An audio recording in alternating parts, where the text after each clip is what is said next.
خیسی اپاس نیای ای اپا خواهرها التماس میکنم یک قصه را گوش نکنم. یک قصه برای زنگیرای. قصه درباره یک صادق گفتنی برادری ما. навор сохта шудагии бо дастгирии сайти 1xbet дар инҷа коэффициентҳои зиёд ва бонусҳои гуногуна меёбем ки силкаш дар комментария. ҳамчунин агар бо промокоди ёвонӣ шумо регистратсия кунед барои пардохти аввалинтон 6500 рубл бонус медиҳанд. صبح بخیر برادرای شهر نر. قصه اپاس نیای ای اپا خواهرها التماس میکنم یک قصه را گوش نکنم. یک قصه برای زنگیرای.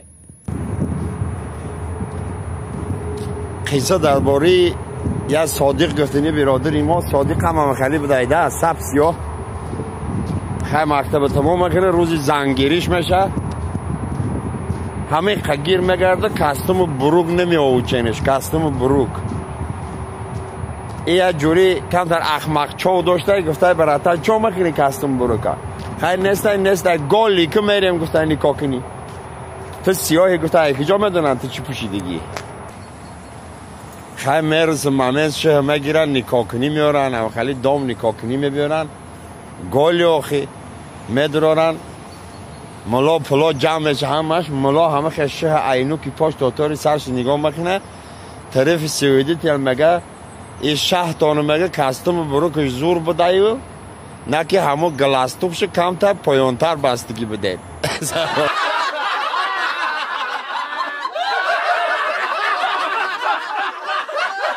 حال سال زمان شده دیگه موسفیدای موجه حیات دیدن اینترنت دیدن چشانو شد فقط دیگه نپدن طرف چوجا یک بابای هم یکان دره اونمه خیز مرکز میوه یک چوجی یاش چکه که سنیمت مکنه میده مکشی خانه میاره خیلی میشینن یک پیالا چای میخورن موسفید پستل دمه خیلی یک پلاتنسه رو تنوک میکنه دختره که مگه برو دختره هم خیلی نگاه بکنه حیران میشه و مگه ای چه با مگه خیلی شما حالی یاشه شما جیز نمیفهمین ایره این پرسیدن که یکمان ایس پچ کد نکنیده همه خیلی گردنکش جمعه جمعه رو مگه پیرخیری خدازده ویر لود چی سری چول تو پیچان که خلاستای نری نیایی